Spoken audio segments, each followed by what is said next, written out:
Hey guys, tonight we're diving into something that'll make your modern dating horror stories look like fairy tales. Picture this. You're standing in a candlelit chamber in 1503 Florence, wearing your finest silk doublet, waiting for someone who promised to meet you after evening prayers. The bells of Santa Maria del Fiore have chimed twice since then. Your heart pounds against your ribs like a caged bird, but deep down, you already know the truth, been ghosted, Renaissance style. What's that? You think ghosting is a modern invention born from dating apps and social media cowardice. Think again. The art of vanishing without explanation has been perfecting itself for centuries. And honestly, you probably won't survive the emotional carnage that Renaissance lovers inflicted on each other with the casual cruelty of a Medici political assassination. So before you get comfortable, take a moment to like the video and subscribe, but only if you genuinely enjoy what I do here.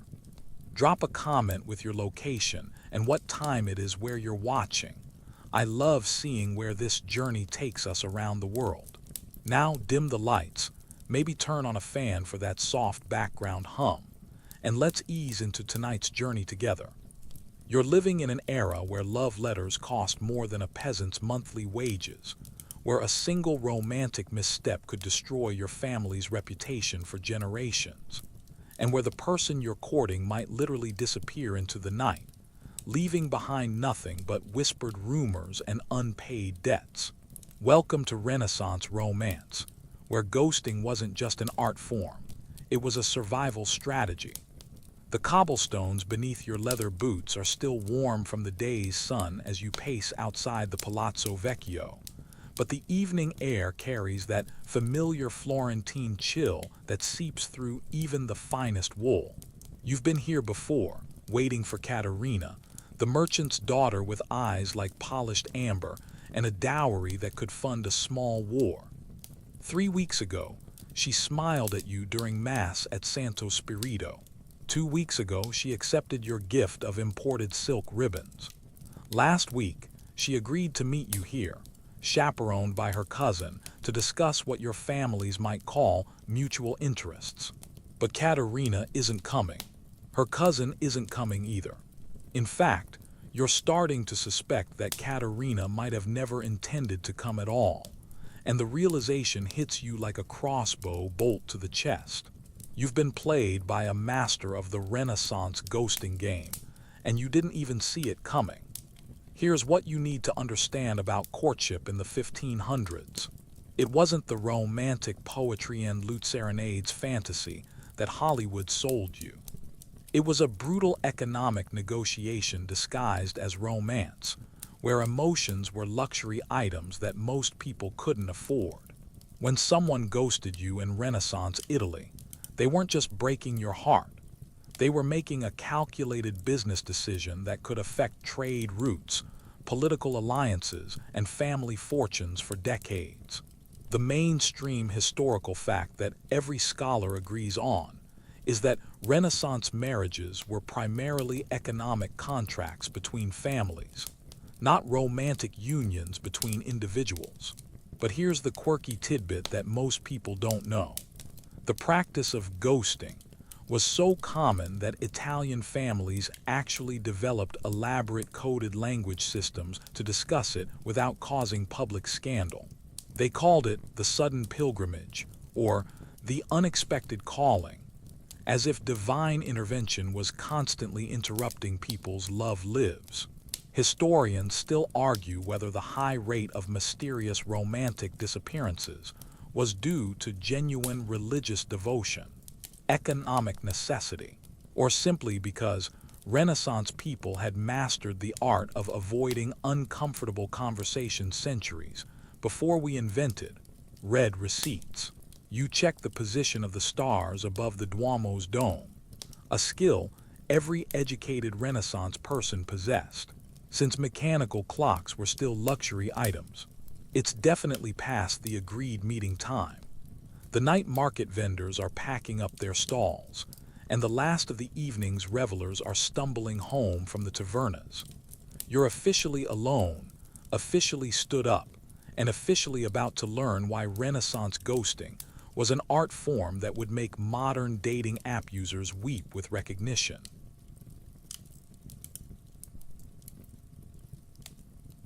You wake up the next morning with that familiar knot in your stomach, the one that forms when you realize yesterday's romantic disaster wasn't just a bad dream. But here's where Renaissance ghosting gets truly diabolical. Your vanished suitor didn't just disappear. They perfected the art of strategic absence with a creativity that would impress a modern PR firm. The most popular ghosting excuse in Renaissance Italy: the sudden onset of plague symptoms. Not actual plague, mind you, but the convenient appearance of a suspicious cough or mysterious fever that required immediate isolation. You'd receive a hastily scrawled note, delivered by a nervous servant, explaining that your beloved had developed concerning symptoms and must retreat to their family's country villa for an indefinite period of recovery and prayer. Brilliant, really. Who's going to argue with plague precautions? Who's going to demand proof? In an era where the Black Death could wipe out entire neighborhoods in weeks, claiming potential plague symptoms was like playing the ultimate get-out-of-relationship-free card. Your ghosting suitor could disappear for months, and if anyone questioned their absence, they'd be accused of wanting to spread pestilence throughout the city. But the plague excuse was amateur hour compared to the sudden pilgrimage phenomenon. Picture this. You're expecting your suitor for Sunday dinner with your family, complete with formal discussions about dowry negotiations and wedding dates. Instead, you receive word that they've experienced a profound spiritual awakening and must immediately embark on a pilgrimage to Santiago de Compostela, or Jerusalem, or Rome, basically anywhere that required months of travel and provided a socially acceptable reason to vanish without a forwarding address. The genius of the pilgrimage ghost was its unassailable moral authority. In Renaissance Catholic society, questioning someone's religious devotion was practically heresy. If Lorenz claimed that the Virgin Mary appeared to him in a dream and commanded him to walk to the Holy Land, who were you to argue with divine intervention? Even if Lorenzo had been perfectly content with his secular life, until the exact moment your father started discussing marriage contracts. Here's the quirky historical tidbit that most people miss. Renaissance Italy actually developed a thriving industry around fake pilgrimage documentation. Enterprising forgers would create elaborate letters of religious calling, complete with official-looking seals and testimonials from fictional monks. For the right price, you could purchase a complete spiritual crisis, including a detailed itinerary of holy sites you'd never actually visit. The mainstream historical fact is that genuine religious pilgrimages were indeed common in Renaissance Europe, with thousands of people annually making arduous journeys to sacred destinations. But historians still argue whether the suspicious correlation between pilgrimage announcements and awkward romantic situations suggests that divine calling was being used as a socially acceptable form of relationship avoidance. You're learning that Renaissance ghosting required impressive logistical planning. Your disappearing suitor couldn't just block your number and delete their social media accounts.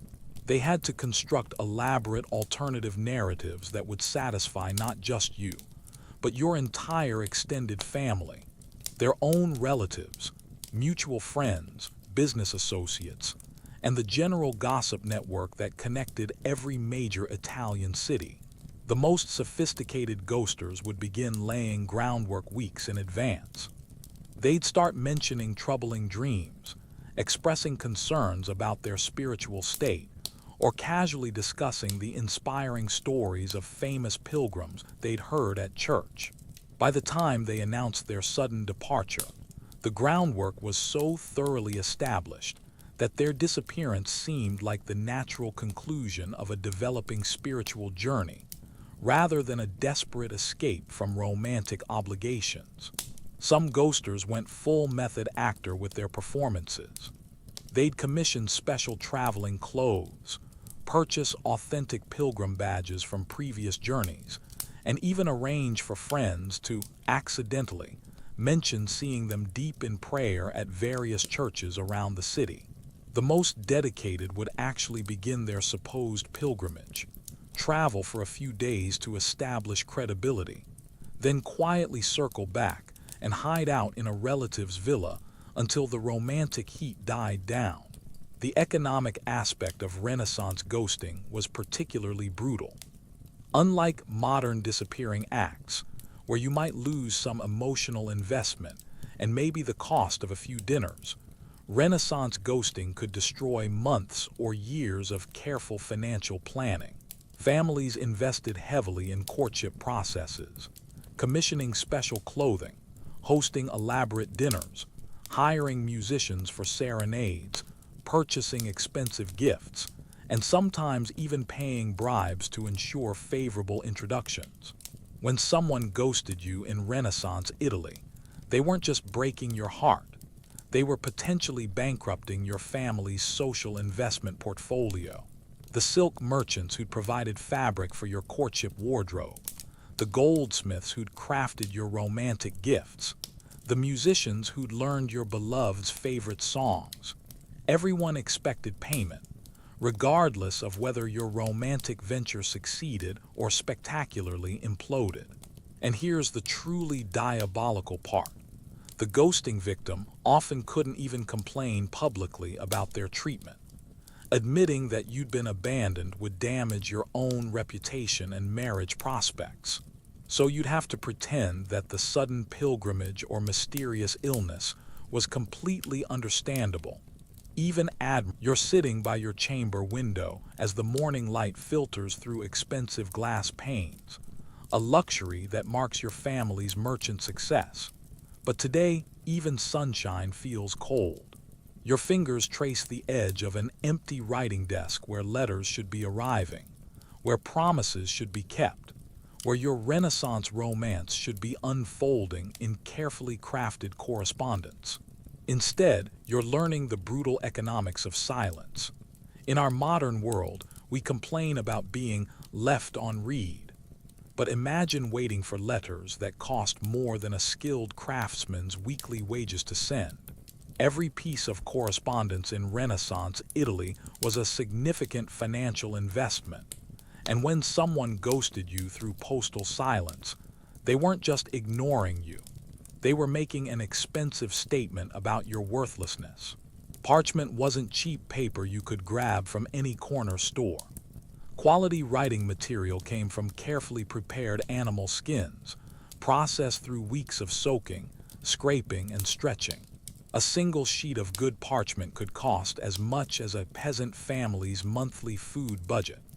Ink wasn't much better. The finest black ink required imported materials and skilled preparation, while colored inks for decorative elements could cost more than jewelry. But here's where Renaissance ghosting through postal silence became truly artistic.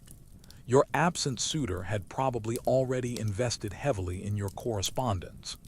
They'd purchased expensive materials, hired scribes if their handwriting wasn't elegant enough, and possibly even commissioned illuminated decorations for special occasions. When they suddenly stopped writing, they weren't just abandoning you. They were walking away from a substantial financial investment in your relationship. The mainstream historical fact that every scholar acknowledges is that Renaissance letter writing was a highly formalized art form, with strict social protocols governing everything from paper quality to closing salutations. But here's the quirky detail most people miss.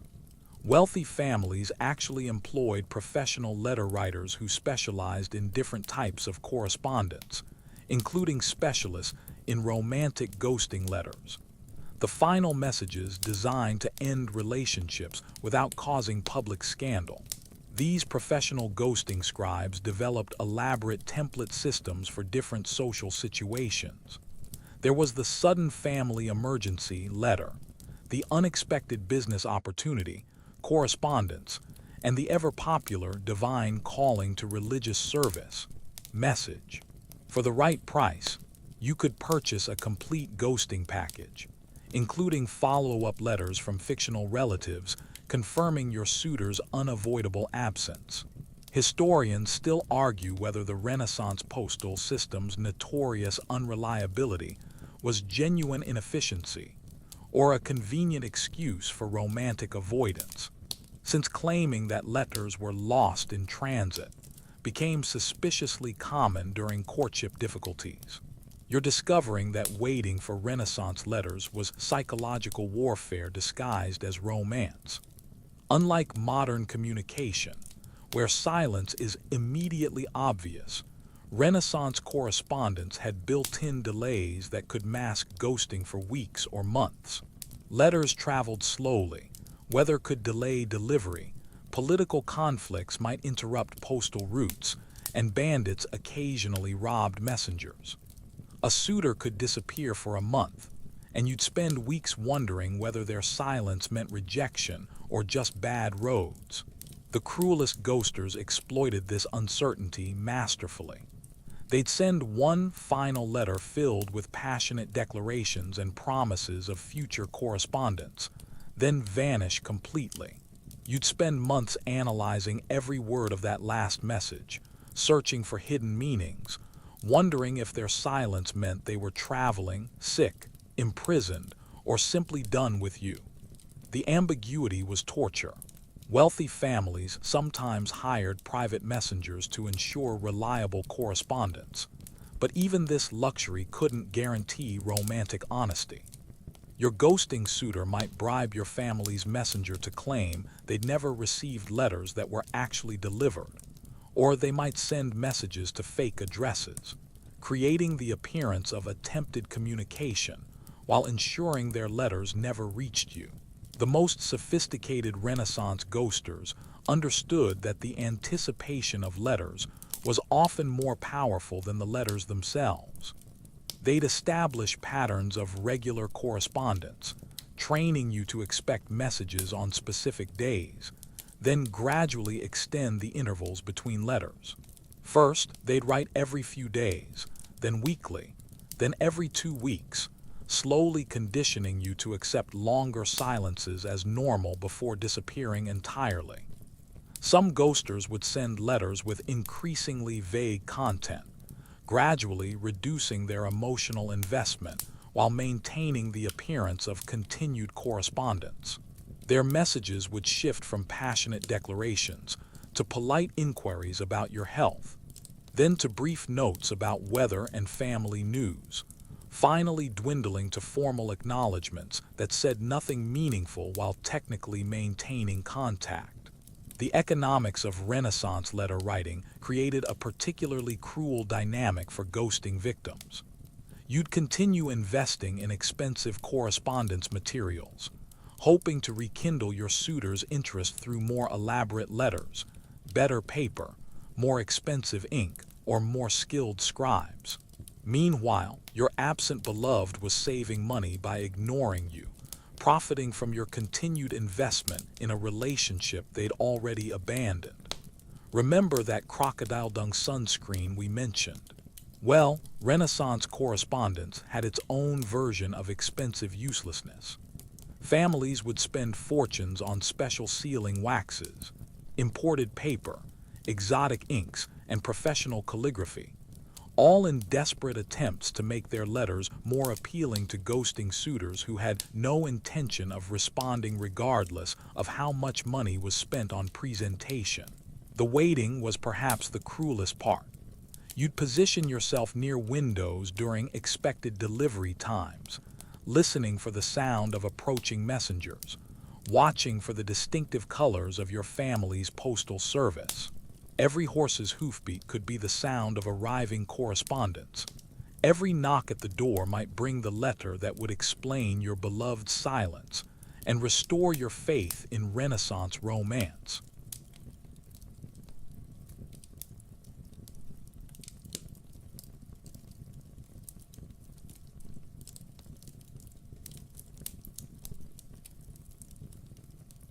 You're pacing the marble floors of your family's palazzo.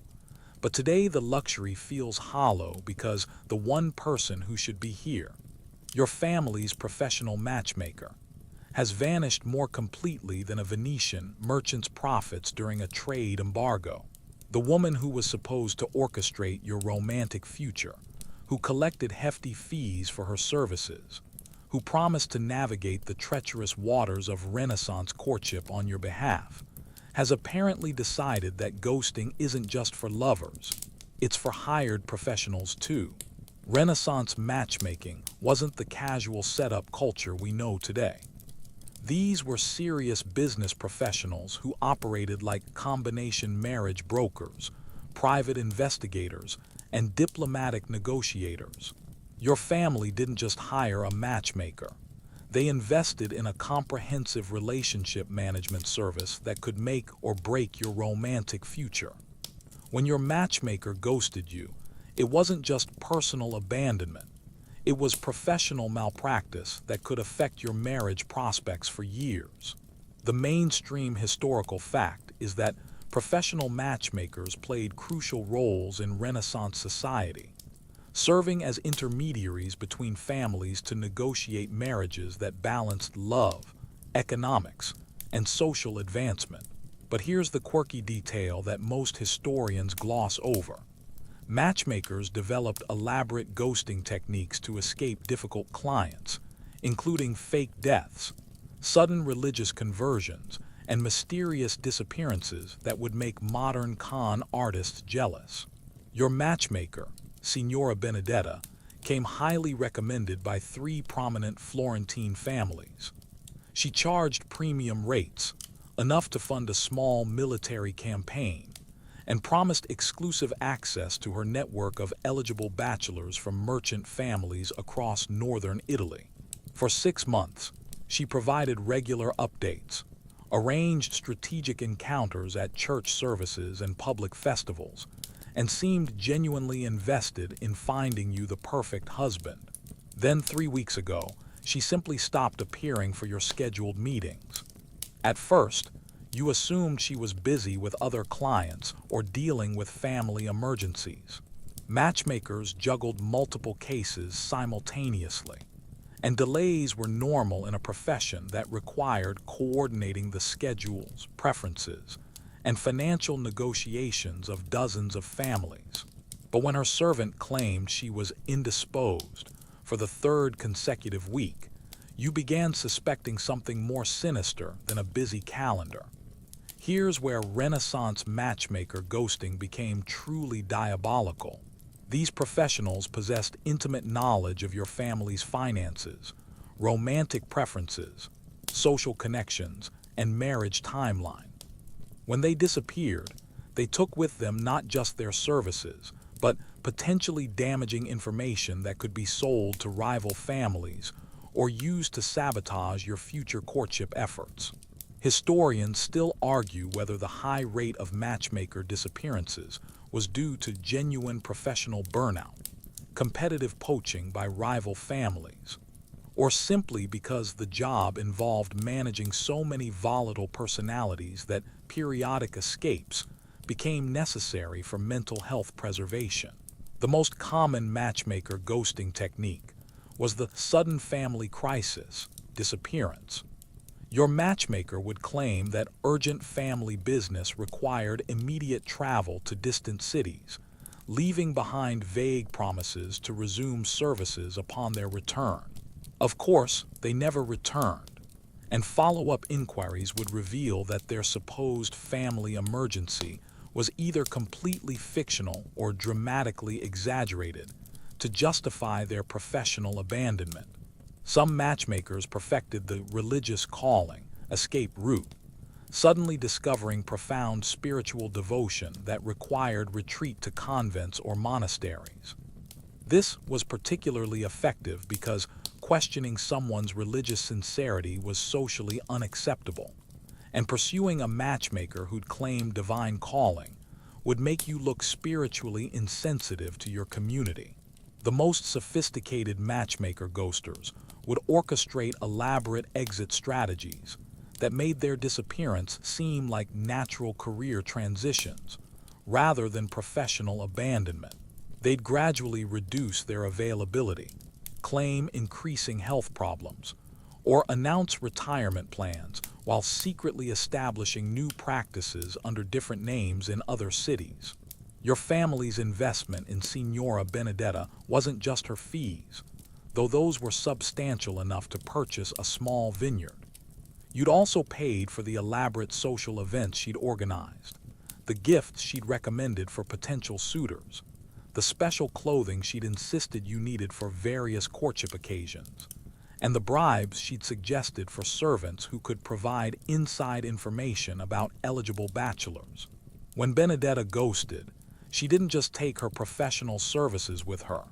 She potentially took your money, your secrets, and your carefully cultivated reputation within Florence's matchmaking network. Other matchmakers might refuse to work with families who'd been abandoned by colleagues, assuming that difficult clients were responsible for professional relationships gone wrong. The cruelest aspect of matchmaker ghosting was the timing. These professionals typically disappeared at crucial moments in courtship processes, leaving families stranded in the middle of delicate negotiations with potential in-laws. You might be days away from finalizing a marriage contract when your matchmaker vanished, forcing you to either proceed without professional guidance or abandon months of careful relationship building. Some ghosting matchmakers would actually sabotage their clients' prospects before disappearing, spreading negative rumors or sharing confidential information with rival families. They'd position themselves to profit from their clients' romantic failures, either by accepting bribes from competing suitors or by creating chaos that would generate more business for their future endeavors. The Renaissance matchmaking industry developed informal networks for tracking ghosting professionals, but these systems were often corrupted by the same people they were supposed to monitor. Matchmakers would provide false references for colleagues, create fictional testimonials for non-existent services, and sometimes operate elaborate schemes where multiple professionals would ghost clients simultaneously before regrouping under new identities in different cities. You're learning that when your matchmaker ghosts, you don't just lose professional services, you lose your insider access to Renaissance society's romantic intelligence network. These professionals knew which families were secretly bankrupt, which eligible bachelors had hidden scandals, which marriages were political arrangements versus genuine. You're standing in your family's counting house, surrounded by ledgers that tell the brutal story of Renaissance commerce. When the messenger arrives with news that makes your stomach drop faster than a Venetian ducat in a rigged exchange, your suitor, the charming wool merchant's son who'd been courting you with expensive gifts and elaborate promises, has fled Florence in the middle of the night, leaving behind nothing but unpaid debts and a guild scandal that's about to destroy both your family's reputations. Welcome to the world of Renaissance economic ghosting, where romantic disappearances weren't just matters of the heart. They were calculated business decisions that could bankrupt entire family networks and reshape trade relationships across Italian city-states. The mainstream historical fact that every economic historian acknowledges is that Renaissance commerce operated on complex credit systems, where personal relationships and family reputations served as collateral for business transactions. But here's the quirky detail that most people miss. Guild politics created such intricate webs of professional obligations that romantic ghosting often triggered elaborate chain reactions of economic sabotage that could affect dozens of families and multiple industries. Your suitor, Marco, wasn't just courting you. He was positioning his family's wool trading business for a strategic merger with your family's silk importing operation. The romance was real enough, but it was also a carefully orchestrated business negotiation disguised as courtship. When Marco's guild suddenly blacklisted your family's operations, he didn't just lose interest in marriage. He lost the economic foundation that made your relationship financially viable. Here's what happened behind the scenes while you were exchanging love letters and planning your future together. Marco's family had been secretly struggling with debt for months, borrowing heavily against future wool shipments that never materialized due to political conflicts disrupting trade routes. Your family's silk business, meanwhile, had been targeted by rival merchants who spread rumors about quality problems with your imported goods. The guild politics that destroyed your romance were Byzantine in their complexity. Florence's Wool Guild and Silk Guild maintained an uneasy alliance that required careful diplomatic balance between competing interests. When rumors surfaced that your family's silk imports were undercutting local wool prices, the Wool Guild pressured Marco's family to abandon their courtship plans or face professional exile from their trade association. Historians still argue whether Renaissance Guild blacklisting was primarily motivated by genuine economic concerns, or whether trade associations were simply convenient weapons for families to use against romantic rivals, since guild politics provided socially acceptable cover for personal vendettas. The cruelest aspect of economic ghosting was its sudden totality. One day, Marco was discussing wedding plans and calculating the combined profits your merged businesses could generate. The next day, he was loading wagons in pre-dawn darkness and fleeing toward Bologna with whatever portable assets his family could salvage. No goodbye, no explanation, no acknowledgement of the months you'd spent planning a shared future. Economic ghosting required impressive logistical coordination. Marco's family couldn't just pack up and leave. They had to liquidate inventory, settle what debts they could, arrange transportation for their remaining goods, and coordinate their departure with business associates in their destination city. The fact that they managed this complex operation without you noticing suggests weeks or months of secret planning, while Marco continued courting you with apparent sincerity. The most sophisticated economic ghosters would actually use their romantic relationships as cover for their escape preparations. Marco probably used your courtship meetings to gather intelligence about your family's business connections, financial resources, and potential reactions to his disappearance. Every romantic dinner was also a reconnaissance mission. Every love letter potentially contained coded information for his family's business associates. Some families perfected the art of romantic distraction during economic crises.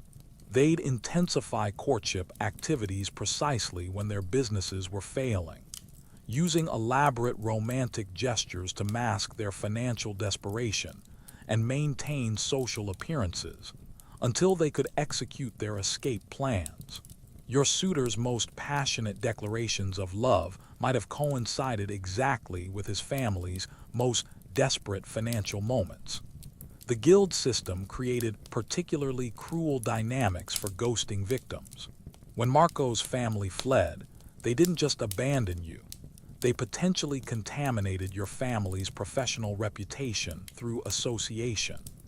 Other guild members might assume that your family was somehow complicit in whatever scandal triggered the disappearance, making future business relationships more difficult to establish. Renaissance economic ghosting often involved elaborate misinformation campaigns designed to protect the ghosting family's reputation in their new location, while destroying their abandoned romantic partner's credibility. Marco's family might spread rumors that your family had been unreasonable in business negotiations, that you had been demanding impossible dowry terms, or that your silk importing operation was financially unstable. The most diabolical economic ghosters would time their disappearances to coincide with seasonal trade cycles, maximizing their ability to establish new business relationships while minimizing their abandoned partner's ability to pursue them. Marco's family probably fled during the spring trading season, when merchant families traditionally traveled to establish new commercial relationships, making their departure seem like normal business expansion rather than desperate escape. You're discovering that Renaissance commerce was so interconnected that one family's economic ghosting could trigger cascading failures across multiple industries. Marco's disappearance might force your family to default on silk shipments they'd ordered based on expected profits from the merged wool silk operation, which could bankrupt the Venetian importers who'd extended credit based on your family's reputation, which could disrupt trade relationships with Constantinople merchants who'd been planning expanded operations based on Venetian orders. The psychological warfare of economic ghosting was particularly brutal because it combined romantic betrayal with financial ruin. You weren't just losing a beloved, you were potentially losing your family's livelihood, your social status, your marriage prospects, and your economic security for years to come. The person who'd promised to build a shared future with you had instead demolished the foundation of your existing life. You're lying in your bed, staring at the wooden ceiling beams of your family's palazzo, listening to the church bells of Florence marking another sleepless hour. 3 weeks have passed since your beloved Lorenzo disappeared, and you're torturing yourself with the same question that's been eating at your soul like a slow poison. Did he actually die of plague? Or is he using the Black Death as the ultimate ghosting excuse while he's perfectly healthy and courting someone else in Bologna? The plague excuse was Renaissance Italy's nuclear option for romantic escape, and honestly, it was almost impossible to verify. When someone claimed plague symptoms, social protocol demanded immediate quarantine, no questions asked, no proof required.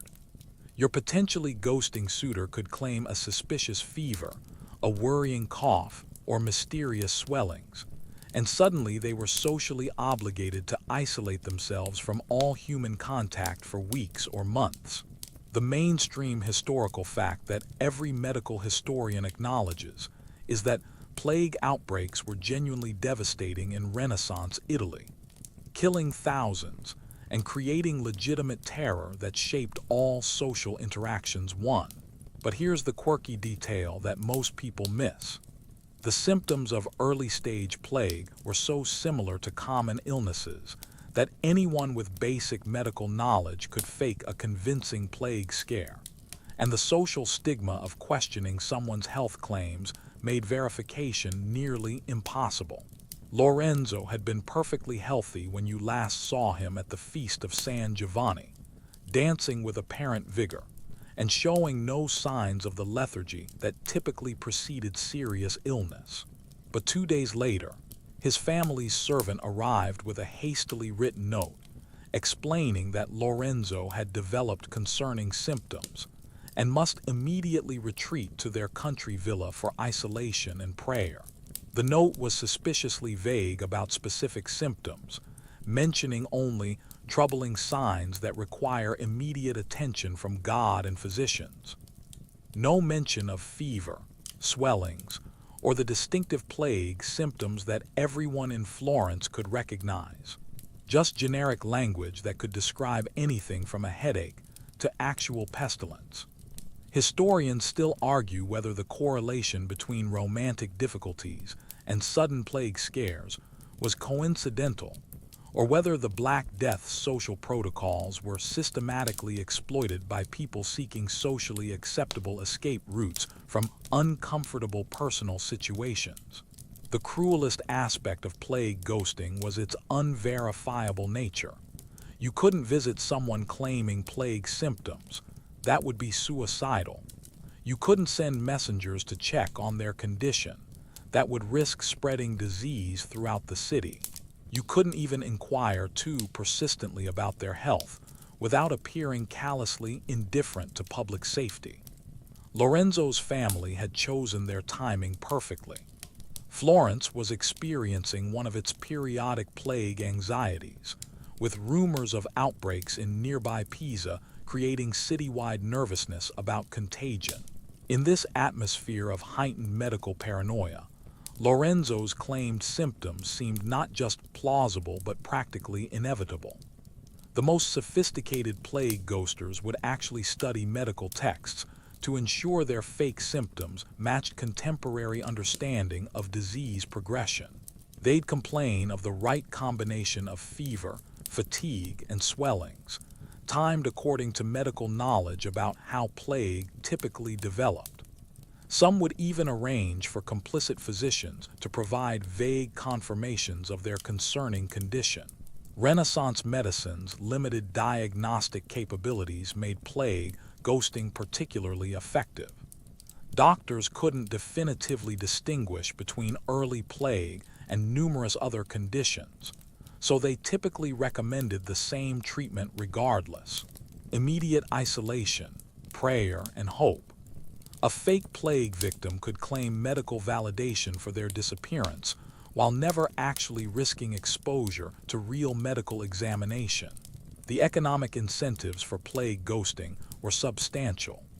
Genuine plague victims often died, leaving behind estates that required complex legal settlement.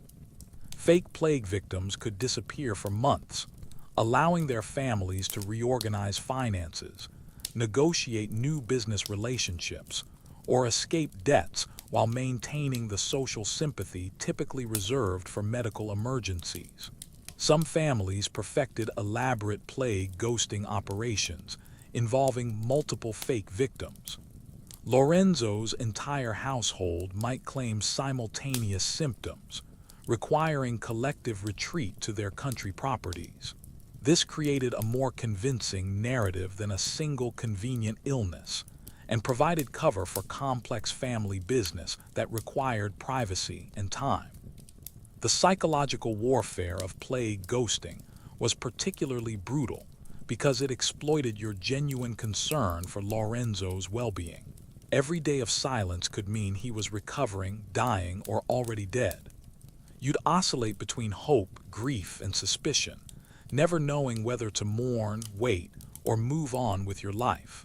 The most diabolical plague ghosters would send periodic updates designed to maintain uncertainty while preventing closure. Lorenzo's family might send occasional messages reporting that his condition remained grave but stable, or that he was responding to prayers but still too weak for visitors. These updates kept you emotionally invested, while providing no concrete information about his actual status. Renaissance society's religious interpretation of plague created additional complications for ghosting victims. If Lorenzo had genuinely contracted plague, it might be interpreted as divine punishment for sin, making your association with him potentially spiritually dangerous. If he'd faked plague symptoms, that would be blasphemous deception that could damn his soul. Either way, your romantic relationship was contaminated by theological implications. The social isolation required for plague treatment meant that fake plague victims could actually use their supposed illness to conduct secret business, arrange new romantic relationships, or coordinate family affairs without public scrutiny. Lorenzo might be using his claimed quarantine to negotiate marriage contracts with other families, while you waited faithfully for news of his recovery. Remember that crocodile dung sunscreen we mentioned earlier? Well, Renaissance plague treatments were equally useless and expensive. Families would spend fortunes on supposed remedies, special prayers, and medical consultations for fake plague victims, adding financial injury to the emotional damage of being ghosted through medical deception. The most cruel irony of plague ghosting was that it sometimes became self-fulfilling prophecy.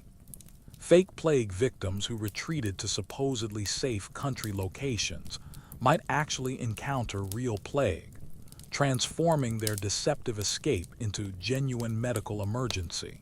Lorenzo might have started with fake symptoms and ended with real death, leaving you forever uncertain about his original intentions.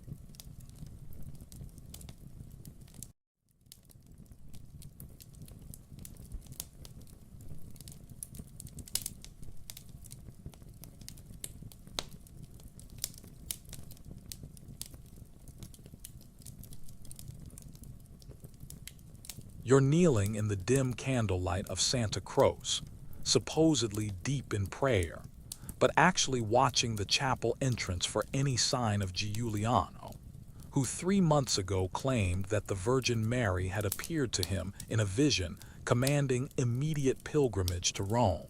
The same Giuliano who'd been discussing marriage contracts with your father just days before his convenient divine revelation, who'd shown no previous signs of exceptional piety, and who'd apparently received his holy calling at the exact moment your family's dowry negotiations became serious.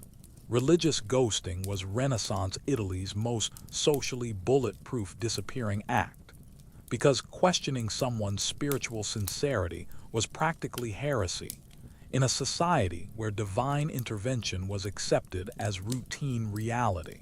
When your suitor claimed that God, Jesus, the Virgin Mary, or various saints had personally commanded them to abandon worldly concerns for religious devotion, you were expected to celebrate their spiritual awakening rather than suspect romantic cowardice. The mainstream historical fact that every religious historian acknowledges is that genuine religious conversions and pilgrimage journeys were common and respected aspects of Renaissance Catholic culture, with thousands of people annually undertaking arduous spiritual journeys to sacred destinations. But here's the quirky detail that most scholars gloss over. The timing of sudden religious calling showed suspicious correlation with romantic difficulties, business problems, and family conflicts, suggesting that divine intervention was sometimes remarkably convenient for people seeking socially acceptable escape routes. Giuliano's transformation from worldly merchant to devoted pilgrim had been impressively sudden. One week, he was calculating profits from silk trading and discussing the practical details of married life, including which palazzo you'd share and how many servants your combined households could afford. The next week, he was claiming mystical visions and announcing his immediate departure for a spiritual journey that could last months or years. The religious ghosting playbook was remarkably standardized across Renaissance Italy. First, your suitor would begin mentioning troubling dreams or spiritual restlessness, establishing groundwork for their eventual divine calling. Then, they'd start attending additional church services, consulting with priests, and expressing concerns about their soul's salvation. Finally, they'd announce that supernatural forces had commanded them to undertake immediate pilgrimage, leaving behind all worldly attachments, including romantic relationships. Historians still argue whether the Renaissance Church's emphasis on personal spiritual experience inadvertently created cover for people seeking to escape social obligations, since religious authorities were reluctant to question the authenticity of claimed divine communications. The most sophisticated religious ghosters would actually commission fake documentation to support their spiritual journeys. Professional forgers created elaborate letters of religious calling, complete with official-looking seals and testimonials from fictional monks or priests. For the right price, you could purchase a complete divine revelation, including detailed instructions from saints about specific pilgrimage routes and religious duties. Giuliano's claimed vision had been suspiciously detailed and convenient. According to his account, the Virgin Mary had appeared to him during evening prayers, wearing blue robes and surrounded by golden light, commanding him to walk to Rome and pray at 7 specific churches for the salvation of his soul. The vision had allegedly included precise instructions about timing, route, and duration, almost as if it had been carefully planned rather than spontaneously received. The economic advantages of religious ghosting were substantial. Pilgrims received social support, financial assistance, and legal protections that weren't available to ordinary travelers. Giuliano could disappear for months while claiming religious motivation, and his family would receive community sympathy and practical help, rather than social censure for his abandonment of romantic obligations. Some religious ghosters would actually begin their supposed pilgrimages, travel for several days to establish credibility, then quietly circle back and hide in monasteries or distant relatives' homes until their romantic problems resolved themselves. The Renaissance Church's network of religious institutions provided perfect cover for people seeking temporary disappearance from social obligations. The cruelest aspect of religious ghosting was its moral authority. When Giuliano claimed divine calling, you weren't just losing a suitor, you were supposedly witnessing a miracle that should inspire gratitude rather than resentment. Complaining about his departure would make you appear spiritually shallow, more concerned with worldly romance than eternal salvation. Religious ghosting often involved elaborate performance art designed to convince both the ghosting victim and the broader community of the suitor's genuine spiritual transformation. Giuliano might have spent weeks preparing for his role, studying religious texts, consulting with priests, and practicing the language of mystical experience until his claimed divine calling seemed authentically inspired.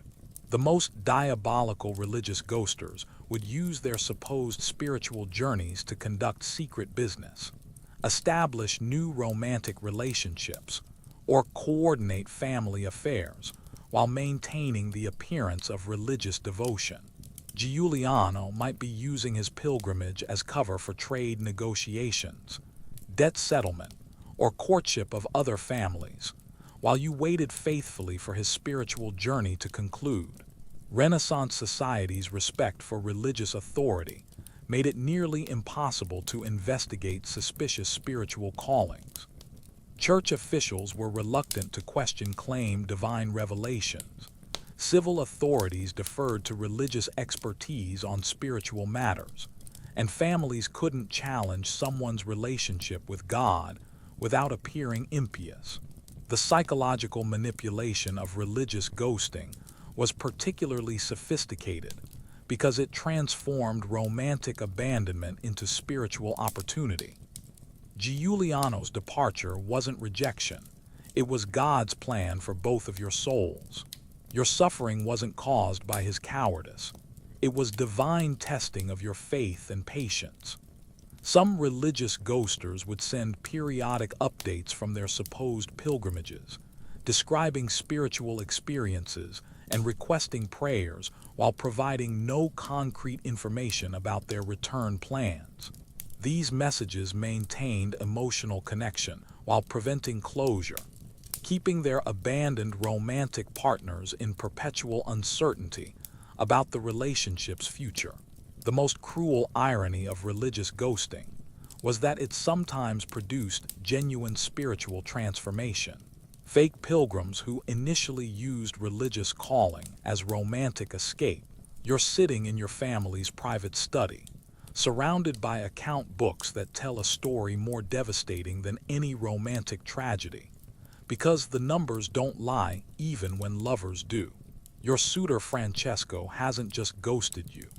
He's financially eviscerated your family through a web of economic manipulation, so sophisticated that you're only now beginning to understand how completely you've been played by a master of Renaissance financial warfare. The dowry system that was supposed to protect your interests has instead become the weapon used to destroy your family's economic foundation. And Francesco's disappearance isn't romantic cowardice. It's the final move in a calculated business strategy that's been months in the making. Here's what you're discovering as your father's accountants unravel the financial carnage. Francesco's courtship wasn't just accompanied by business negotiations. It was business negotiations disguised as romance. Every gift he gave you, every romantic gesture he made, every promise he offered was simultaneously a financial transaction designed to entangle your family's resources with his family's economic interests. The mainstream historical fact that every economic historian acknowledges is that Renaissance marriages were primarily financial arrangements between families, with dowries serving as crucial capital transfers that could determine business success or failure for generations three. But here's the quirky detail that most people miss. The complexity of dowry negotiations created opportunities for sophisticated financial fraud, where families could use romantic courtship as cover for elaborate economic scams that could bankrupt their victims while appearing to follow normal marriage customs. Francesco's family had approached your courtship with the precision of a military campaign. They'd researched your family's business connections, analyzed your trade relationships, calculated your liquid assets, and identified your financial vulnerabilities before Francesco ever spoke his first romantic word to you. The love letters were real, but they were also intelligence-gathering operations designed to extract information about your family's economic situation. The dowry negotiations had been particularly diabolical. Francesco's family had initially demanded a modest dowry, making their proposal seem reasonable and financially manageable. But as the courtship progressed, they'd gradually increased their requirements, claiming that changed business conditions or family circumstances necessitated additional financial commitments from your side. Historians still argue whether the Renaissance dowry system's complexity was primarily designed to protect women's interests, or whether it created opportunities for economic exploitation that were systematically used by unscrupulous families to transfer wealth from their romantic victims to their own business operations. Your family had agreed to these escalating demands because Francesco seemed genuinely devoted to you, and the marriage promised to create beneficial business relationships between your family's trading operations. What you didn't realize was that Francesco's family had no intention of honoring the marriage contract. They were using the extended courtship period to extract maximum financial benefit before disappearing. The most sophisticated aspect of their economic ghosting was the timing. Francesco's family had coordinated their disappearance with seasonal trade cycles, ensuring that your family's financial commitments would come due precisely when you'd have minimal liquid resources to cover the losses. They'd studied your business patterns and timed their betrayal to cause maximum economic damage. The gifts Francesco had given you weren't romantic gestures. They were strategic investments designed to create financial obligations that would survive his disappearance. The expensive jewelry, imported silks, and commissioned artwork he'd presented during courtship had all been purchased using credit arrangements that made your family responsible for payment regardless of whether the marriage actually occurred. Renaissance commercial law created particularly cruel dynamics for families victimized by economic ghosting. The legal system recognized courtship gifts as binding financial obligations, meaning that your family remained responsible for Francesco's romantic expenditures even after he abandoned the relationship. You'd been left with beautiful objects that served as expensive reminders of your financial ruin. The most diabolical element of Francesco's scheme was the way he'd used your genuine affection to manipulate your family's business decisions. While you were falling in love, he was convincing your father to make trade commitments, extend credit terms, and enter business partnerships that would benefit Francesco's family regardless of whether the marriage occurred. Some economic ghosters would actually use their romantic relationships to gather intelligence about their victims' business competitors, trade secrets, and financial vulnerabilities. Francesco might have used your courtship conversations to learn about your family's commercial strategies, then shared this information with rival merchants who could exploit your weaknesses after his disappearance. The psychological warfare of economic ghosting was particularly brutal because it combined romantic betrayal with financial destruction. You weren't just losing a beloved, you were potentially losing your family's livelihood, social status, and economic security for years to come. The person who'd promised to build a shared future with you had instead systematically demolished the foundation of your existing life. Renaissance, Italy's interconnected commercial networks, meant that one family's economic ghosting could trigger cascading failures across multiple industries and cities. Francesco's betrayal might force your family to default on trade commitments, which could bankrupt business partners who'd extended credit based on your reputation, which could disrupt commercial relationships throughout northern Italy. The most cruel aspect of economic ghosting was its long-term impact on your family's marriage prospects. Other families would be reluctant to enter courtship negotiations with a family that had been financially damaged by previous romantic betrayals, assuming that your economic problems indicated poor judgment or hidden character flaws that made you unsuitable marriage partners. Remember that expensive parchment and ink we discussed earlier? Well, the legal documentation required to unravel Francesco's financial manipulation would cost more than most families' annual income, adding legal expenses to the economic damage of being ghosted through systematic commercial fraud. The most sophisticated economic ghosters would actually establish new business operations in different cities, using the wealth they'd extracted from their romantic victims. Francesco might be using your family's dowry payments to fund his real business ventures, while you struggled to recover from the financial devastation. His fake courtship. You're standing in the shadows of the Medici Palace, watching through diamond-paned windows as Florence's most powerful families negotiate marriages like military alliances.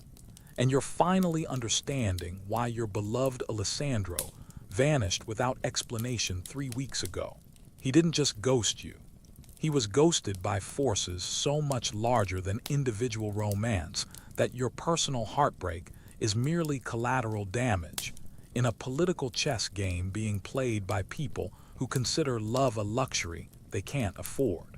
Court intrigue doesn't just influence Renaissance romance, it devours it completely, chewing up individual desires and spitting out strategic marriages that serve dynastic ambitions rather than human hearts. When powerful families decide that political alliances require different romantic arrangements, existing courtships don't just end. They disappear as if they never existed, leaving behind confused lovers who never understood that their personal relationships were always subordinate to larger political calculations. The mainstream historical fact that every political historian acknowledges is that Renaissance Italian politics operated through complex networks of family alliances, with marriages serving as crucial diplomatic tools for maintaining power balances between competing city-states and noble houses. But here's the quirky detail that most people overlook. The speed with which political circumstances could change meant that romantic relationships were constantly vulnerable to sudden termination, based on shifting alliance needs that had nothing to do with the actual couples involved. Alessandro's disappearance finally makes sense now that you understand what happened behind the scenes. His family, the Tornabuoni, had been negotiating a marriage contract with your family for months, but they were simultaneously conducting secret discussions with the Pazzi family about a different alliance that could provide better access to papal banking networks. When the Pazzi negotiations suddenly became more promising, the Tornabuoni simply abandoned your courtship without explanation. The cruelest aspect of political ghosting was its impersonal efficiency. Alessandro probably had no advance warning that his family was planning to terminate your relationship. One day he was discussing wedding plans and calculating the combined political influence your marriage could generate. The next day he was being informed that family loyalty required him to forget you completely and begin courting someone else. Historians still argue whether Renaissance noble families genuinely believed that individual happiness was less important than political stability, or whether they simply used political necessity as convenient justification for treating their children's romantic relationships as expendable resources in larger strategic games. The Medici family had perfected political ghosting into an art form that would make modern diplomats weep with admiration. They maintained multiple simultaneous courtship negotiations for each eligible family member, keeping several romantic options active until political circumstances determined which alliance would provide maximum strategic advantage. When they chose one option, the others simply ceased to exist.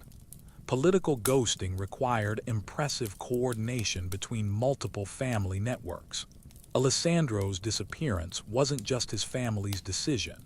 It required cooperation from the Pazzi family, approval from relevant church authorities, coordination with business partners who might be affected by changing alliance structures, and probably consultation with political advisors who specialized in managing the social fallout from broken romantic commitments. The most sophisticated political ghosters would actually use their abandoned romantic relationships as intelligence-gathering operations. Alessandro might have been instructed to continue your courtship even after his family had decided to terminate it, using your continued emotional investment to extract information about your family's political connections, business relationships, and potential reactions to various political scenarios. Renaissance court politics created particularly cruel dynamics for ghosting victims, because the same social networks that facilitated romance also enforced political loyalty.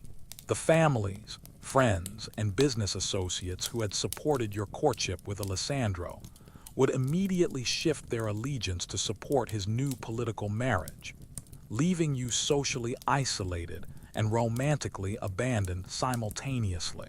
The economic implications of political ghosting were staggering.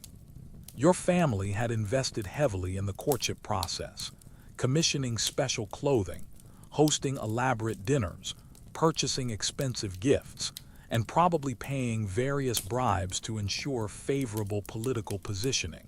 When Alessandro's family ghosted you for political reasons, they weren't just breaking romantic promises. They were defaulting on months of financial investment. Some political ghosters would actually coordinate their romantic abandonment with broader political campaigns designed to weaken their victims' families. Alessandro's disappearance might have been timed to coincide with trade restrictions, credit limitations, or social exclusions that would make your family's political position more vulnerable and less attractive to other potential marriage partners. The psychological manipulation of political ghosting was particularly sophisticated because it transformed personal rejection into patriotic duty. Alessandro wasn't abandoning you because he'd lost interest.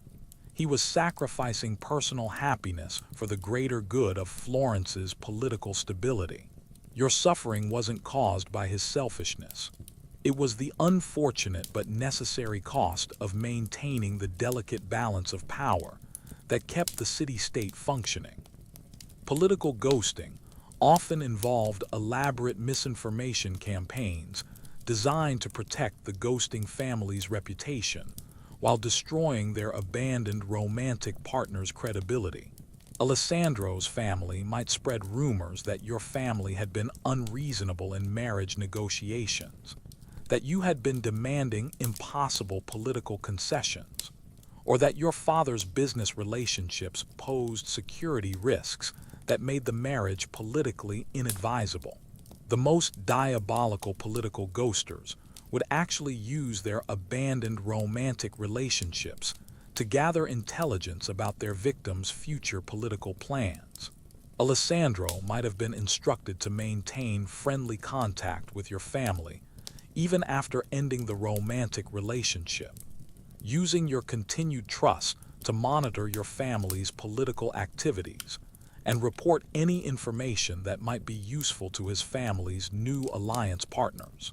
Renaissance Italy's complex web of competing loyalties meant that political ghosting could trigger cascading social consequences that affected dozens of families across multiple cities.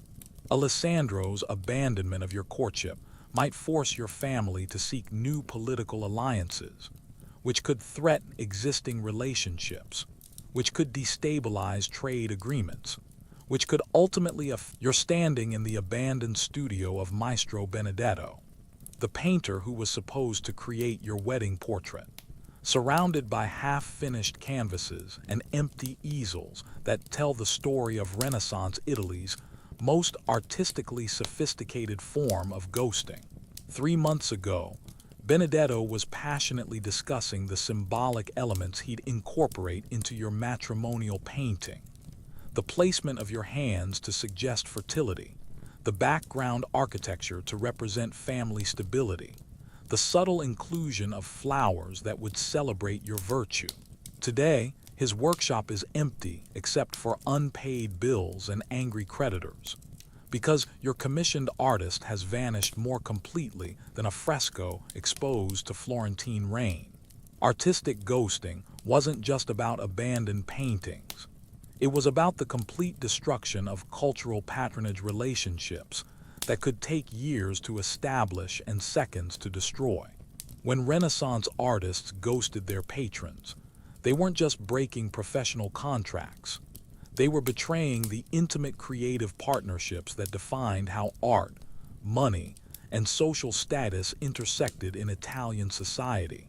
The mainstream historical fact that every art historian acknowledges is that Renaissance artistic production depended on complex patronage systems, where wealthy families commissioned works that would enhance their social prestige, while providing artists with financial security and creative opportunities for. But here's the quirky detail that most scholars ignore.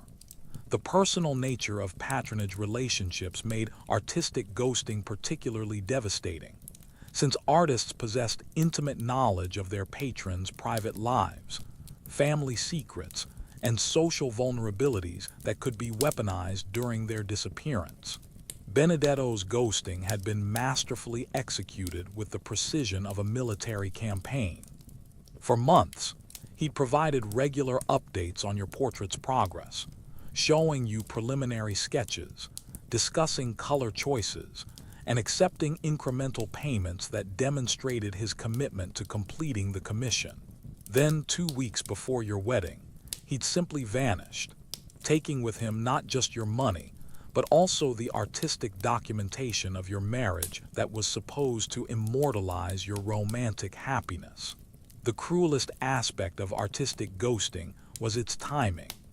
Renaissance artists typically disappeared at crucial moments when their patrons were most vulnerable to social embarrassment.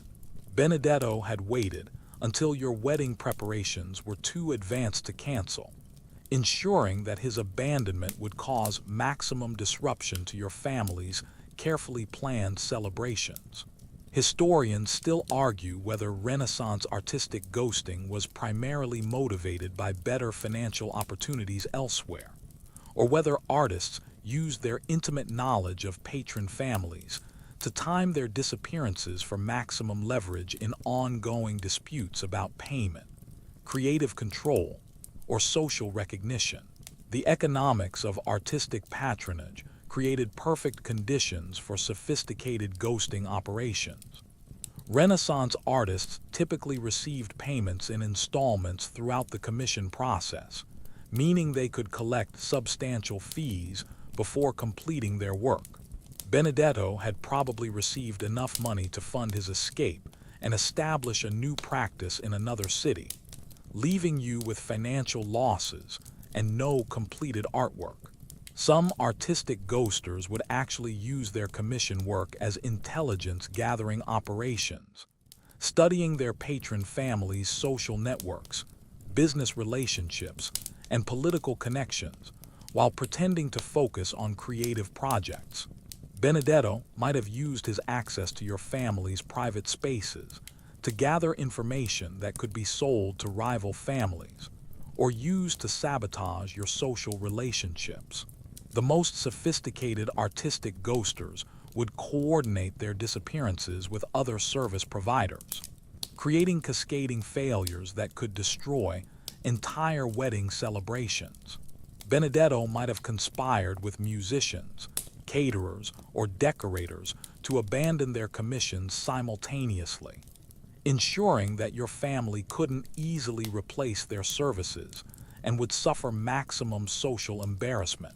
Renaissance artistic contracts were notoriously vague about completion deadlines and quality standards, giving artists substantial flexibility to delay, modify, or abandon their work without clear legal consequences.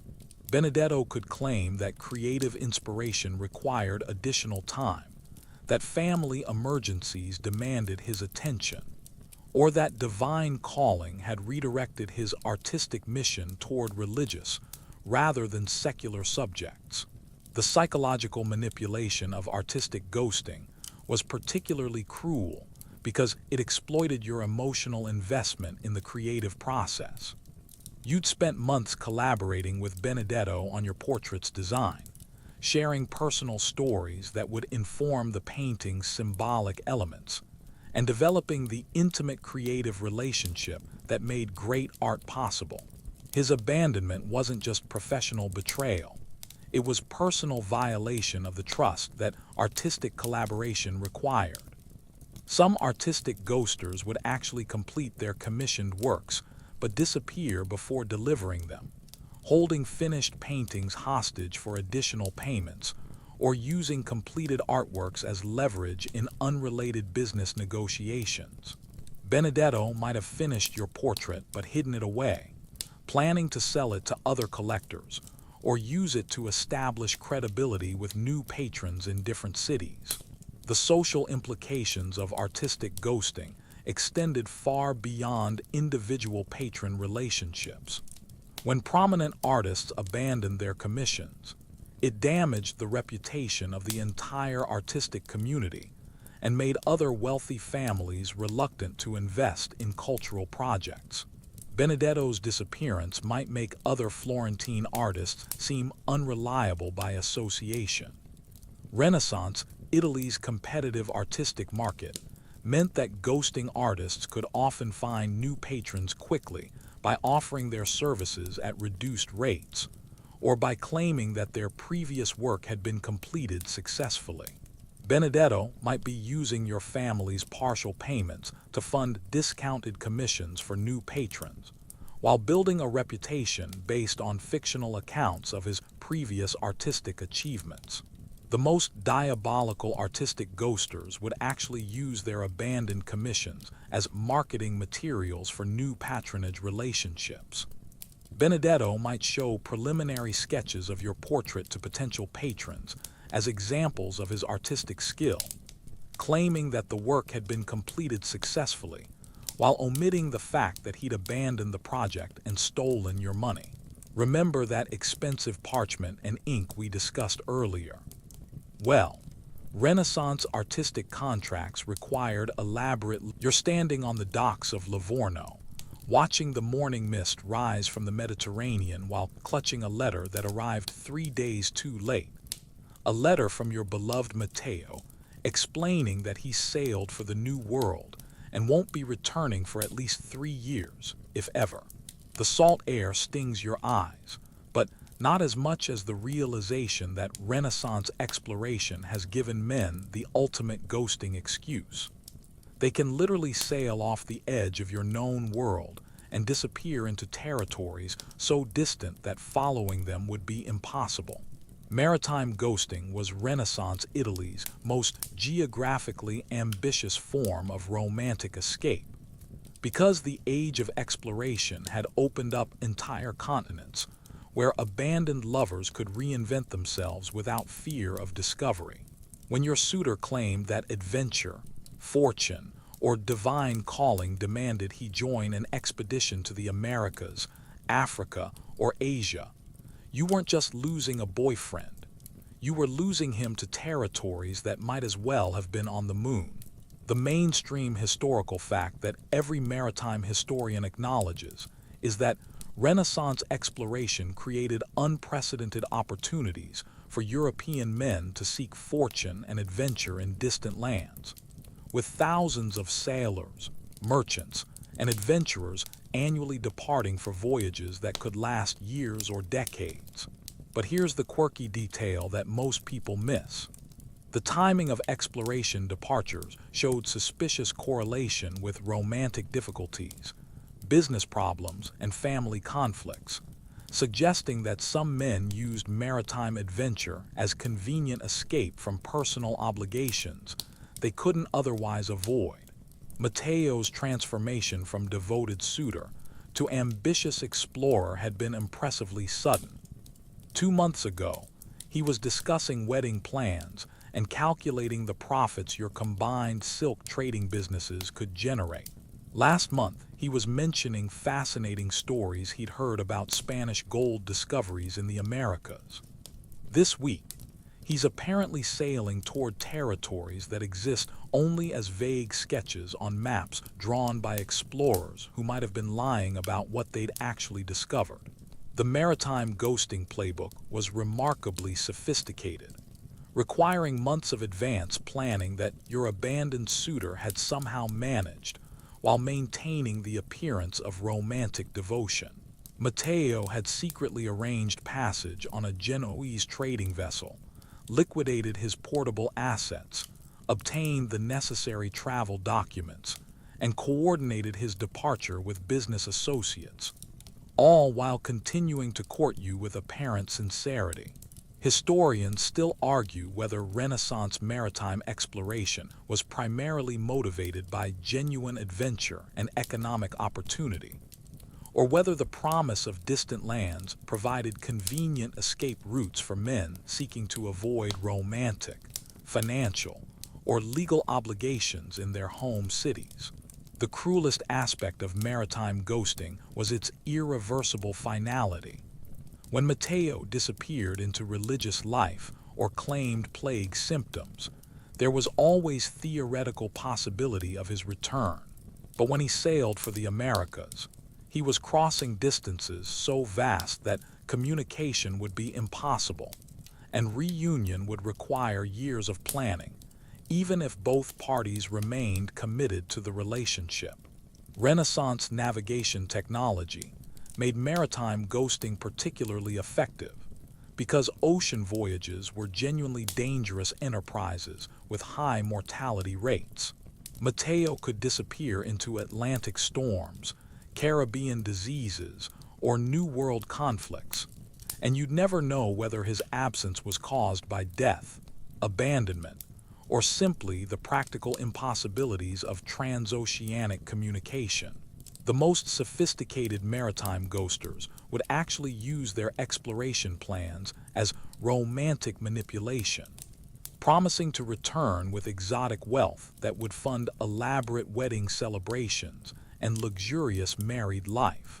Matteo might have convinced you that his temporary absence would ultimately benefit your relationship, making his abandonment seem like romantic sacrifice rather than selfish escape. Some maritime ghosters would coordinate their departures with seasonal trading cycles, ensuring that their absence would initially seem like normal business travel rather than permanent abandonment.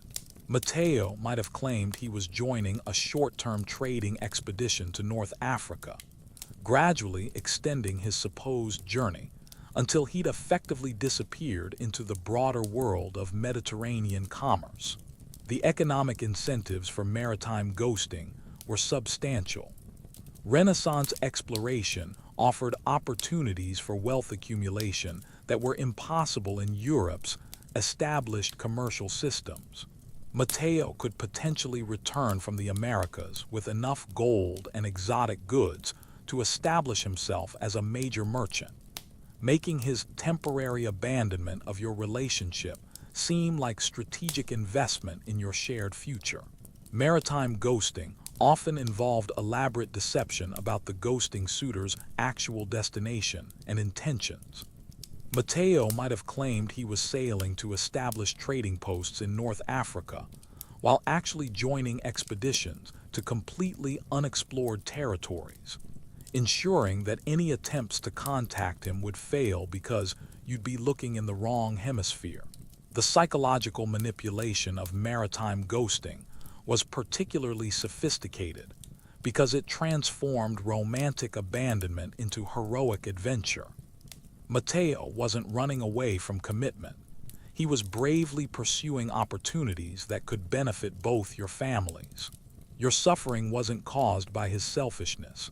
It was the temporary price of his courageous pursuit of fortune and glory. Renaissance maritime law created additional complications for families victimized by exploration ghosting. Sailors who died during ocean voyages often left behind legal tangles that could take years to resolve, meaning that you might remain technically engaged to someone who was probably dead, but couldn't be officially declared deceased until various legal requirements were satisfied.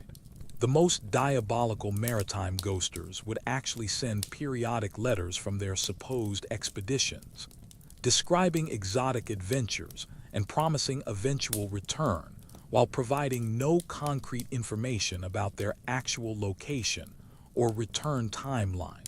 These messages maintained emotional connection while preventing closure, keeping their abandoned romantic partners in perpetual uncertainty about the relationship's future. Some exploration ghosters would use their maritime adventures to establish new identities in distant lands, effectively erasing their European past and starting fresh with new names, new backgrounds, and new romantic relationships. Matteo might be using his voyage to the Americas as opportunity to become someone completely different, leaving behind not just you, but his entire previous life. The most cruel irony of maritime ghosting was that it sometimes produced genuine transformation that justified the original abandonment. Men who initially used exploration as romantic escape might actually discover new worlds, accumulate substantial wealth, or develop skills that made them genuinely worthy of the heroic narratives they'd used to justify their disappearance. Remember that expensive parchment and ink we discussed earlier? Well, transoceanic correspondence was so expensive and unreliable that maritime ghosters could maintain the appearance of continued communication while actually investing minimal effort in their abandoned relationships, sending occasional generic letters that said nothing meaningful while technically honoring their promises to stay in. You're kneeling in the chapel of Santa Maria del Grazie, supposedly deep in prayer, but actually watching the heavy wooden door that leads to the convent's cloistered quarters, where your sister Lucrezia disappeared 6 months ago after announcing her divine calling to religious life. The same Lucrezia who'd been desperately trying to escape an arranged marriage to a 60-year-old Venetian merchant, who'd shown no previous signs of exceptional piety, and who'd apparently received her holy revelation at the exact moment your father's marriage negotiations became irreversibly binding. Convent ghosting was Renaissance Italy's most socially bulletproof form of female disappearance, because questioning a woman's religious vocation was practically heresy in a society where spiritual devotion was considered the highest feminine virtue. When women claimed divine calling to monastic life, they weren't just escaping unwanted marriages or family obligations. They were achieving a form of social death that made them legally and practically unreachable by the people they were fleeing. The mainstream historical fact that every religious historian acknowledges is that Renaissance convents served crucial social functions beyond spiritual devotion, providing refuge for women seeking escape from abusive families, unwanted marriages, or social circumstances that offered no other acceptable alternatives. But here's the quirky detail that most scholars gloss over. The timing of sudden religious vocation showed remarkable correlation with romantic difficulties, family conflicts, and economic pressures, suggesting that divine calling was sometimes remarkably convenient for women seeking socially acceptable escape routes from impossible personal situations. Lucrezia's transformation from reluctant bride to devoted nun had been impressively orchestrated with the precision of a military campaign. For weeks before her disappearance, she'd been mentioning troubling dreams, expressing concerns about worldly vanity, and consulting with various priests about the state of her soul. By the time she announced her intention to take religious vows, the groundwork was so thoroughly established that her spiritual calling seemed like the natural conclusion of a developing religious awakening. The convent ghosting playbook was remarkably standardized across Renaissance Italy, requiring careful coordination between the ghosting woman, sympathetic religious authorities, and sometimes complicit family members who preferred religious escape to social scandal. Lucrezia had secretly negotiated her acceptance into Santa Maria del Grazie, arranged for the necessary dowry payments that convents required from new novices, and coordinated her disappearance with church officials who would protect her from family interference. Historians still argue whether Renaissance convents were primarily spiritual institutions, or whether they functioned as sophisticated social service organizations that provided women with alternatives to marriage, family obligations, and economic dependence on male relatives. The cruelest aspect of convent ghosting was its irreversible finality. Once Lucrezia took her preliminary vows, she became legally dead to the secular world, with no rights to inheritance, no ability to marry, and no possibility of returning to her previous life, without extraordinary papal intervention that was rarely granted. Her escape from unwanted marriage had required her to sacrifice every other form of worldly happiness. Renaissance canon law created perfect conditions for female religious ghosting, because church authorities had both the motivation and the legal power to protect women claiming genuine religious vocations. Lucrezia's convent could refuse all family demands for her return, claiming that interfering with her spiritual development would endanger her soul and violate church law. The most sophisticated convent ghosters would actually use their religious disappearance as cover for continued involvement in secular affairs, maintaining secret communication with family members, business associates, or romantic interests, while officially remaining dead to the world. Lucrezia might be using her convent's resources to monitor your family's activities, influence business decisions, or coordinate responses to the marriage crisis her disappearance had created. Some religious ghosters would coordinate their disappearances with broader family strategies designed to avoid unwanted social obligations while maintaining public respectability. Lucrezia's sudden vocation might have been secretly encouraged by your parents, who preferred the social prestige of having a daughter in religious life to the political complications of breaking marriage contracts with powerful Venetian families. The economic implications of convent ghosting were staggering. Religious institutions required substantial dowry payments from new novices, meaning that Lucrezia's escape had cost your family almost as much as her unwanted marriage would have. But convents also provided long-term financial security for women who might otherwise become economic burdens on their families, making religious ghosting a complex economic calculation rather than simple escape. Convent ghosting often involved elaborate performance art designed to convince both the ghosting woman's family and church authorities of her genuine spiritual transformation. Lucrezia had spent months preparing for her role, studying religious texts, consulting with spiritual advisors, and practicing the language of mystical experience until her claimed divine calling seemed authentically inspired.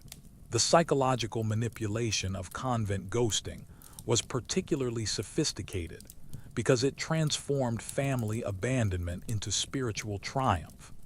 Lucrezia wasn't running away from responsibility. She was answering God's call to higher service. Your family's loss wasn't caused by her selfishness. It was divine will that required acceptance rather than resistance. Renaissance convents developed elaborate systems for managing the social fallout from sudden religious vocations, providing families with face-saving narratives that explained their daughters' disappearances as spiritual victories rather than social failures. Santa Maria del Grazie probably offered your parents carefully crafted stories about Lucrezia's exceptional piety and divine favor that would enhance rather than damage your family's religious reputation. The most diabolical convent ghosters would actually use their religious positions to gather intelligence about their family's activities, business relationships, and social vulnerabilities. Lucrezia might be using her access to the convent's network of wealthy patrons and influential church officials to monitor your family's affairs and potentially influence decisions that affected her own interests. Some religious ghosters would maintain secret romantic relationships even after taking preliminary vows, using their convent's resources and social protection to conduct love affairs that would have been impossible in secular society. Lucrezia might be using her religious disappearance as cover for relationships that her family would never have approved, transforming her escape from unwanted marriage into opportunity for forbidden romance. The most cruel irony of convent ghosting was that it sometimes produced genuine spiritual transformation that justified the original deception. Women who initially used religious vocation as escape from family obligations might actually discover authentic divine calling during their monastic life, transforming calculated manipulation into sincere religious conversion, and making their original abandonment seem retrospectively justified by spiritual growth. Remember that expensive dowry negotiations. You're standing in the shadows of the Palazzo Medici, watching through ornate windows as Florence's most powerful family orchestrates romantic relationships with the cold precision of military strategists planning territorial conquest. Tonight, you're finally understanding why your beloved Cosimo vanished without explanation just days before your wedding. Because the Medici marriage machine doesn't just influence Renaissance romance, it devours individual desires and transforms them into political currency that serves dynastic ambitions spanning generations. The Medici family had perfected strategic ghosting into a science that would make modern political consultants weep with admiration, because they understood that controlling marriage relationships meant controlling the economic and political future of entire Italian city-states. When they decided that existing romantic arrangements no longer served their strategic interests, those relationships didn't just end. They were systematically erased as if they had never existed. The mainstream historical fact that every political historian acknowledges is that the Medici family used marriage alliances as crucial tools for maintaining their dominance over Florentine politics and expanding their influence throughout Renaissance Europe. But here's the quirky detail that most scholars overlook. The Medici developed sophisticated ghosting techniques that allowed them to terminate inconvenient romantic relationships while maintaining plausible deniability about their interference, making their romantic manipulation appear like natural relationship failures rather than calculated political operations. Cosimo's disappearance finally makes sense now that you understand the broader context of Medici strategic planning. Your marriage would have created an alliance between your family's silk trading operation and his family's banking network, potentially challenging Medici control over Florence's commercial relationships. When the Medici decided that your union posed a threat to their economic dominance, they simply made Cosimo disappear. The cruelest aspect of Medici ghosting was its institutional efficiency. They didn't just break up individual relationships. They operated comprehensive romantic surveillance networks that monitored courtship activities throughout Florence, identifying potential marriage alliances that might threaten their political interests and intervening before those relationships could develop into binding commitments. Historians still argue whether the Medici family's romantic interventions were primarily motivated by genuine political necessity, or whether they used strategic marriage control as a form of social entertainment, treating other families' romantic relationships as chess pieces in elaborate games that demonstrated their power over Florentine society. The Medici marriage machine operated through multiple layers of influence that made their romantic manipulation nearly impossible to detect or resist. They controlled banking relationships that could make or break other families' economic stability. They influenced church appointments that determined which priests would perform marriage ceremonies. And they maintained networks of informants who reported on courtship activities throughout the city. Cosimo's family had probably been approached by Medici representatives weeks before his disappearance, offered a combination of financial incentives and subtle threats that made abandoning your relationship seem like the only rational choice. The Medici were masters of creating situations where their victims believed they were making independent decisions, while actually following carefully orchestrated scripts. The most sophisticated Medici ghosting operations involved elaborate alternative romantic arrangements that provided their victims with face-saving explanations for their abandoned relationships. Cosimo might have been presented with a more attractive marriage prospect, complete with enhanced dowry terms and better business opportunities, making his abandonment of your relationship seem like romantic upgrade rather than political coercion.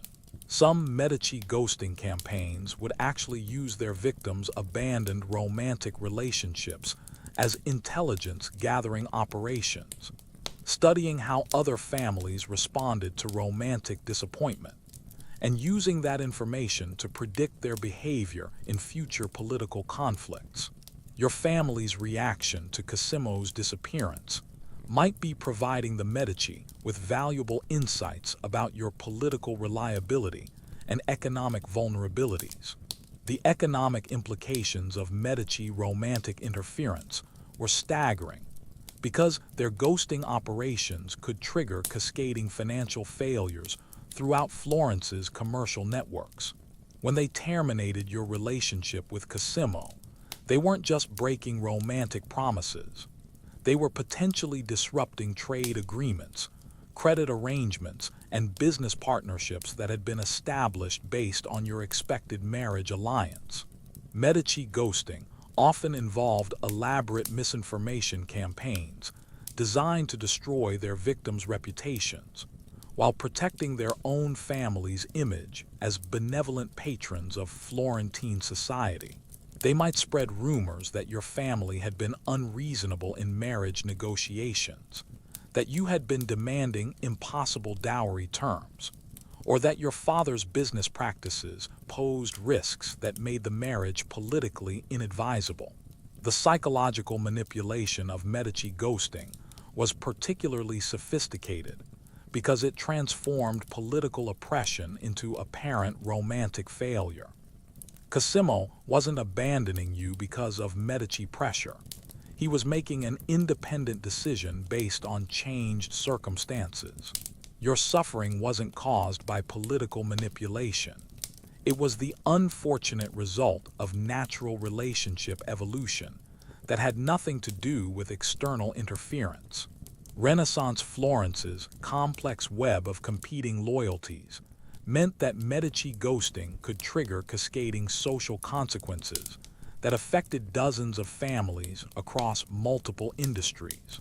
Their termination of your relationship with Cosimo might force your family to seek new political alliances, which could threaten existing business relationships, which could destabilize trade agreements, which could ultimately affect the balance of power between Florence and rival city-states. The most diabolical Medici ghosting operations would actually use their victims' romantic disappointments as recruitment opportunities, offering alternative marriage arrangements that would bind the disappointed families more closely to Medici interests. Your family might be approached with new courtship possibilities that seem like compensation for Cosimo's abandonment, but actually represent deeper entanglement in Medici political networks. Some Medici ghosting campaigns involved coordination with other powerful families throughout Italy, creating regional networks of romantic manipulation that could influence marriage patterns across multiple city-states. Cosimo's disappearance might be part of a broader strategy involving families in Venice, Milan, and Rome, designed to reshape political alliances throughout northern Italy. The most cruel irony of Medici ghosting was that it sometimes produced the opposite of its intended political benefits. Families who were victimized by Medici romantic manipulation might become permanent enemies, creating long-term political instability that was more dangerous than the original marriage alliances the Medici had sought to prevent. Remember that expensive wedding preparations we mentioned earlier? Well, the Medici often timed their ghosting operations to coincide with maximum financial investment in wedding celebrations, ensuring that their victims would suffer both emotional and economic devastation that would make future political resistance more difficult to sustain.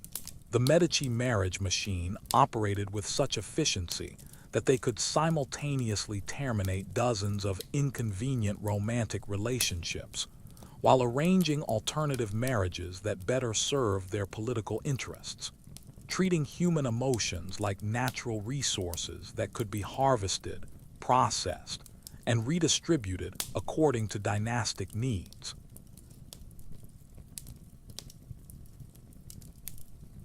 You're standing in the Piazza della Signoria at dawn, watching as your former beloved Paolo is locked into the pillory for public humiliation, his crime officially listed as breach of marriage contract.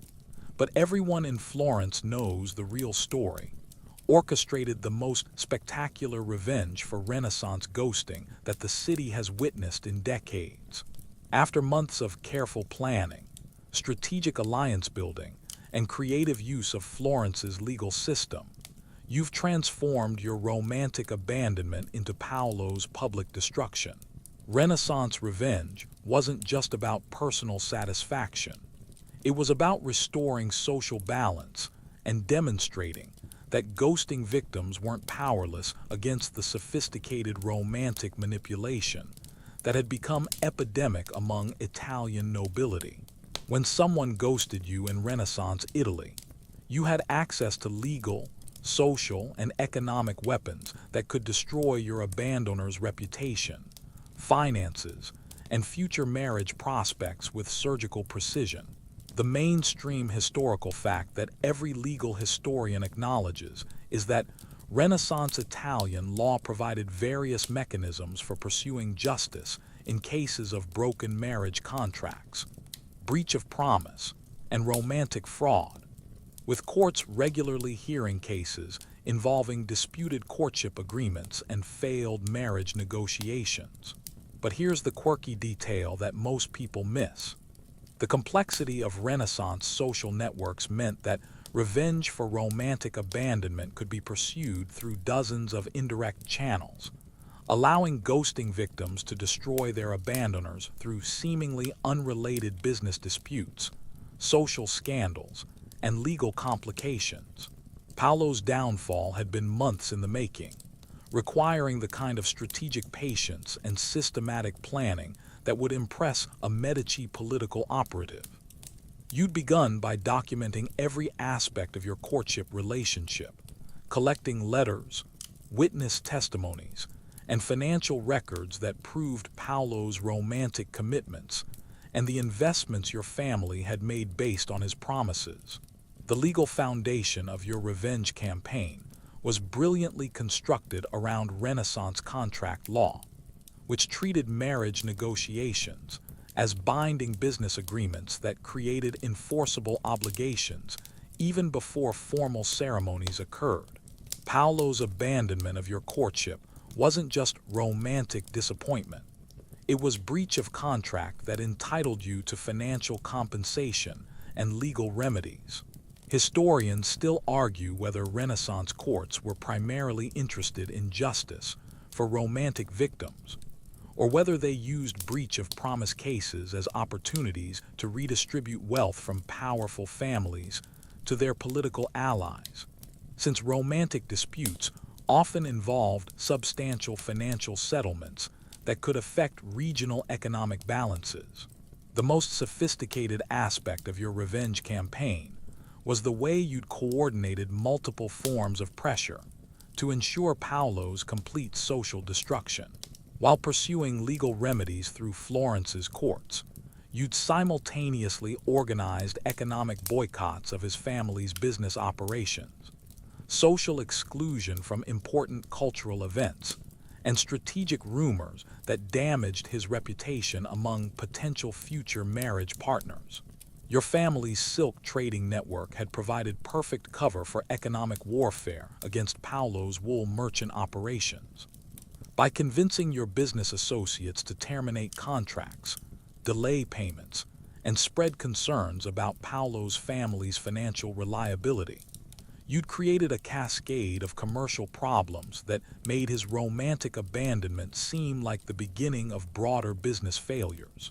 The social dimension of your revenge campaign had been particularly creative, involving strategic manipulation of Florence's gossip networks to ensure that Paolo's ghosting behavior became widely known among families with eligible daughters.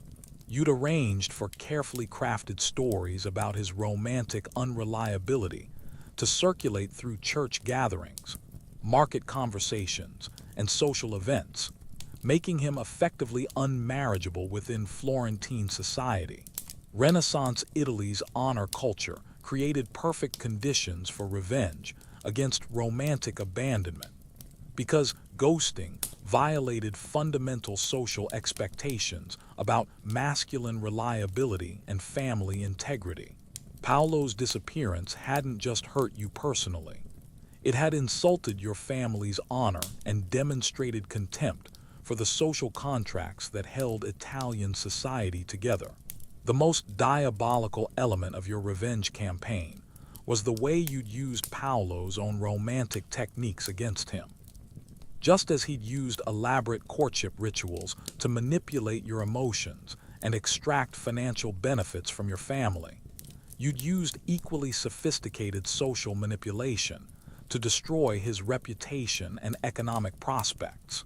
Some Renaissance revenge campaigns involved coordination with other ghosting victims, creating networks of abandoned lovers who shared information about their abandoners' vulnerabilities and coordinated attacks on their social and economic positions.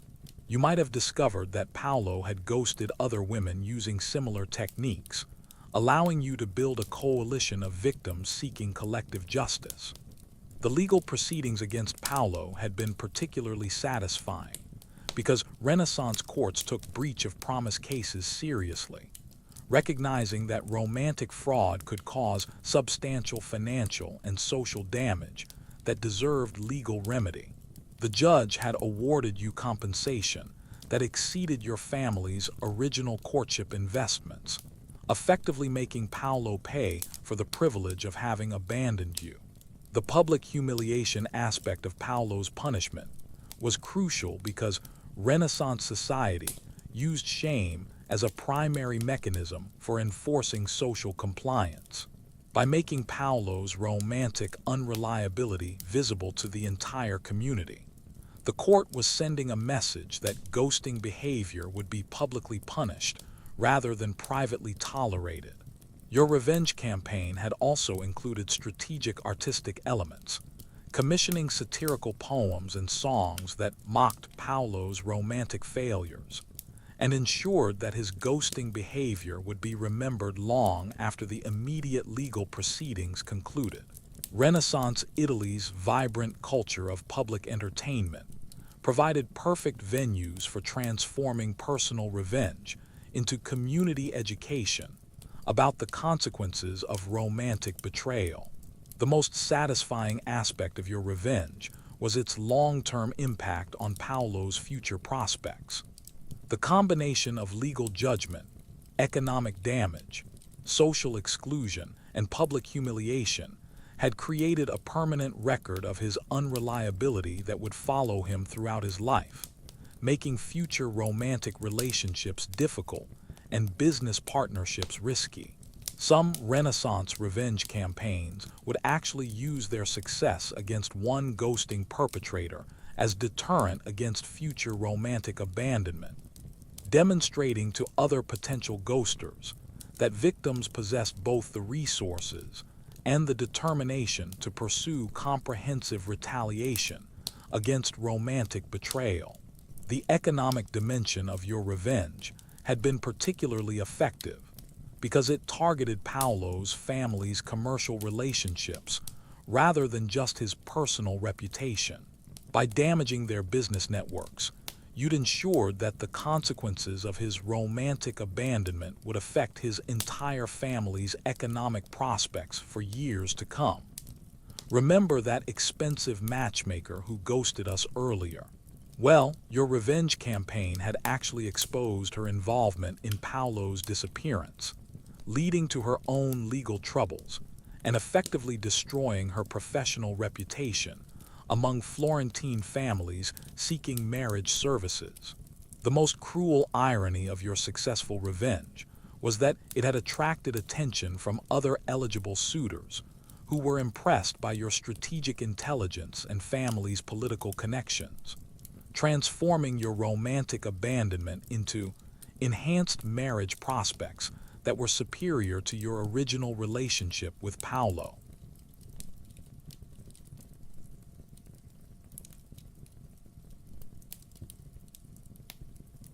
You're sitting by your chamber window as the evening light fades over the Arno River, watching the last merchants pack their stalls in the Oltrarno district. And you're finally understanding that Renaissance ghosting wasn't just a collection of individual romantic failures. It was a mirror reflecting the fundamental anxieties of an entire civilization caught between medieval certainties and modern possibilities. The same forces that drove artistic innovation, commercial expansion, and political revolution also created unprecedented opportunities for romantic escape, making ghosting not just a personal tragedy, but a cultural phenomenon that revealed how Renaissance people struggled to balance individual desires with social obligations. Tonight, as you reflect on all the stories of abandoned lovers, disappeared suitors, and strategic romantic manipulation that defined Renaissance courtship, you're recognizing patterns that stretch far beyond the specific techniques of plague excuses, pilgrimage disappearances, and economic abandonment. You're seeing how ghosting became a survival strategy for people navigating a world where personal relationships carried such enormous social, economic, and political consequences that individual happiness often seemed like a luxury that few could afford. The mainstream historical fact that every Renaissance scholar acknowledges is that the period's rapid social, economic, and political changes created unprecedented stress on traditional relationship patterns, forcing individuals to develop new strategies for managing romantic obligations that no longer fit emerging social realities. But here's the final insight that most historians miss. Renaissance ghosting wasn't just about avoiding unwanted relationships. It was about the fundamental human struggle to maintain personal agency in a world where individual choices could affect entire family networks, commercial empires, and political alliances. The sophistication of Renaissance ghosting techniques reflected the broader intellectual revolution that was transforming European society. The same analytical thinking that produced scientific breakthroughs, artistic masterpieces, and commercial innovations also created elaborate systems for romantic manipulation that treated human emotions like natural phenomena that could be studied, predicted, and controlled. Your own experience with romantic abandonment has taught you that Renaissance ghosting was never really about the specific individuals involved. It was about the collision between personal desires and social systems that were too rigid to accommodate individual happiness. When Lorenzo disappeared using plague excuses, when Giuliano claimed divine calling, when Francesco orchestrated economic manipulation, they weren't just escaping unwanted relationships. They were responding to social pressures that made authentic romantic choice nearly impossible. Historians still argue whether Renaissance society's emphasis on family honor, economic alliance, and political strategy ultimately strengthened or weakened human relationships, since the period's sophisticated courtship rituals created both unprecedented opportunities for romantic expression and elaborate mechanisms for romantic escape. The most profound lesson of Renaissance ghosting is how it reveals the timeless tension between individual autonomy and social obligation that continues to shape romantic relationships across cultures and centuries. The specific techniques may have evolved. We've replaced plague excuses with ghosting through digital silence, pilgrimage disappearances with geographic relocation, and economic manipulation with modern financial fraud. But the underlying dynamics remain remarkably consistent. Renaissance Italy's contribution to the history of romantic abandonment wasn't just the development of sophisticated ghosting techniques. It was the creation of social systems that made ghosting seem rational, even necessary, for people seeking to maintain some control over their personal destinies. When marriage meant economic merger, political alliance, and social positioning rather than personal choice, disappearing became a form of resistance against systems that treated human emotions like commodities.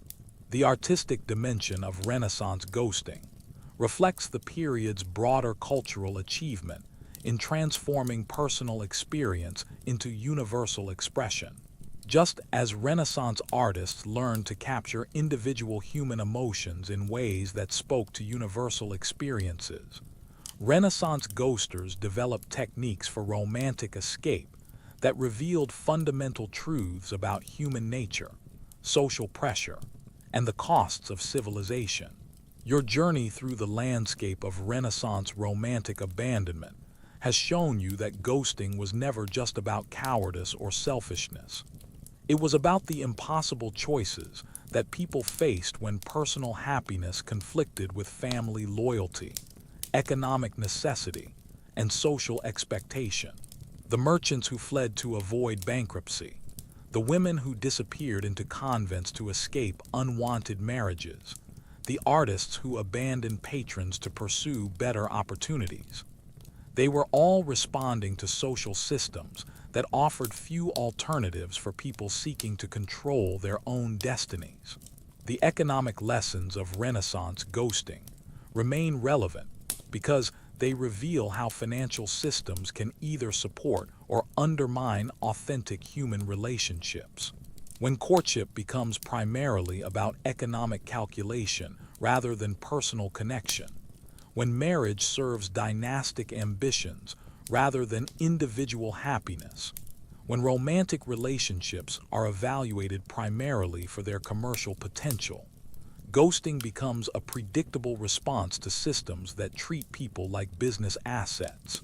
The political dimensions of Renaissance ghosting demonstrate how power structures inevitably influence personal relationships, creating situations where individual romantic choices become entangled with broader social conflicts.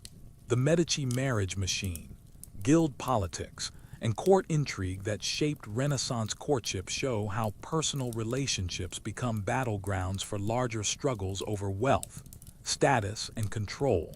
Perhaps the most important insight from Renaissance ghosting is how it reveals the human capacity for creative resistance against social systems that seem overwhelming and unchangeable. The elaborate techniques that people developed for romantic escape, from fake plague symptoms to strategic religious conversions, demonstrate remarkable ingenuity in finding personal freedom within restrictive social structures. The revenge campaigns that some ghosting victims orchestrated show how individual agency could be reclaimed even after romantic abandonment, transforming personal betrayal into opportunities for social justice and community education. These stories remind us that being ghosted doesn't have to mean accepting powerlessness. It can become motivation for creative resistance and strategic action. As you watch the last light fade from the Florentine sky, you're understanding that Renaissance ghosting ultimately teaches us about the eternal human struggle to balance personal authenticity with social responsibility, individual desires with collective needs, private happiness with public obligation. The specific historical context may be unique, but the fundamental challenges remain remarkably contemporary. The Renaissance ghosting experience reveals how romantic relationships serve as laboratories for broader social experiments, testing the limits of individual freedom within collective structures, exploring the possibilities for personal choice within inherited traditions, and demonstrating the ongoing tension between innovation and stability that defines human civilization. Tonight, as you prepare for sleep in your Renaissance chamber, you're carrying forward the wisdom of centuries of lovers who faced impossible choices, developed creative solutions, and ultimately demonstrated that human resilience can survive even the most sophisticated forms of romantic abandonment. Their stories remind us that ghosting, in all its forms, reveals not just human weakness, but also human strength, the capacity to adapt, survive, and ultimately transcend the social systems that seem designed to control our most intimate experiences. The gentle sound of evening bells from Santa Maria del Fiore drifts through your window, marking the end of another day in a city where love and politics, romance and commerce, individual dreams and family obligations continue their eternal dance. Tomorrow will bring new courtships, new possibilities, and probably new forms of ghosting.